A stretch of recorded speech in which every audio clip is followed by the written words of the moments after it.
The middle class, the cornerstone of Western prosperity for more than 70 years. But as you know, the middle class is getting pummeled these days. Whilst I don't think the middle class is dead just yet, it is definitely dying. The simple fact that most incomes can't buy a house is proof of that. So, if the middle class is dead, then what remains? Some of you might say it is rich and poor, and you would be right, and I could stop the video right now, but the rich and poor classes would look a bit different. It is not what you think. In the past, there was feudalism. I am sure you have all seen the pyramid of different classes, but if you want a simplification, it breaks down to the landowners and the ones who worked on the land. The barons, knights, and the clergy owned the land, collecting taxes from the peasants who worked on the land. Land was a measure of wealth and, most importantly, power and freedom. The peasants had no choice but to work. The same was not only seen in medieval Europe, but also in the vast majority of the world. Even in early democracies, only landowners were allowed to vote. So, how does this relate to the present? If you were paying attention, you would have spotted there are two classes, one who owns the land and ones who don't. Well, now two main classes are emerging. That is the wage class and the asset class. Let me break this down further. Everyone who works has a salary. I'm sure whatever work or occupation you are doing, you earn a salary of some sort. That means you are in the wage class. Since you have to be active in order to make a living, most people are in that class. Then there is the asset class. People in that class don't even have to lift a finger since their income comes from their assets. Yes, like aristocrats of old, it can come from land or real estate, but it can also come from assets such as businesses, stocks, and IP. But some of you might ask, won't a good salary compete with an asset holder? Yes, currently that can be true, but even people with good wages are on the losing ground. First and foremost, wage growth has been pretty abysmal.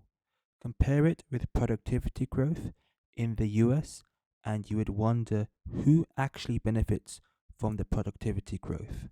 Well, since the US economy has grown around 3% a year, the S&P 500 has grown a whopping 10% a year. You can clearly see that the S&P 500 has grown really well over the years. Name me an economy that has grown consistently at 10% for 10 years. And this is not limited to stocks. Famously, housing has also outpaced the increase in salaries, therefore making homes unavailable for the average worker. In fact, in Thomas Piketty's famous book, he mentions that if the price of assets increases faster than GDP growth, then that would lead to greater inequality. If the people with assets have their wealth grow faster than salarymen, then you can see why the two classes may emerge. All you need to do is to compare the salaries of extremely well paid professionals, such as bankers, and the wealth of billionaires, and you can see the huge difference. Those of you who are attentive might say that didn't the middle class always rely on the salary? And yes, that is true. You could have sustained a comfortable lifestyle on a single salary back in the day, but at that time, you were able to buy a house much more easily at that time, and the middle class back in the day was in some sort of hybrid position. Yes, they did not have enough assets to live off without working, but they owned some land in the form of a house, and that provided a lot of agency. Sure, modern day societies are much more complex than medieval societies, and the lines are not as clear cut anymore. Yes, some people might have enough assets to live a simple life without working. This Estonia video will go into more depth about this.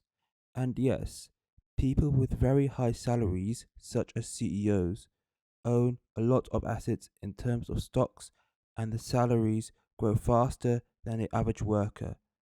But the middle class is definitely dying out, and it is trending towards an asset versus wage class. So, is there anything you can do about it?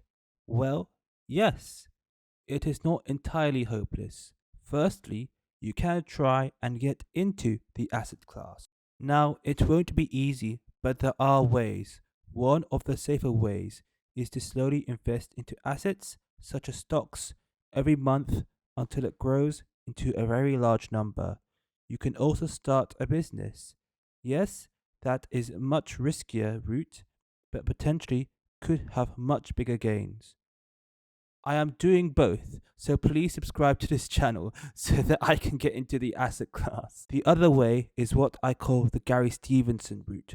I'm sure you've heard of him, but he is basically saying that the government will need to tax the rich people at a very high rate so that everyone gets a fair shot and that the middle class will not get destroyed. So, yeah, that does seem to be our future. I am not going to lie. I am not looking forward to it. But it is what it is, and I will just have to prepare for it.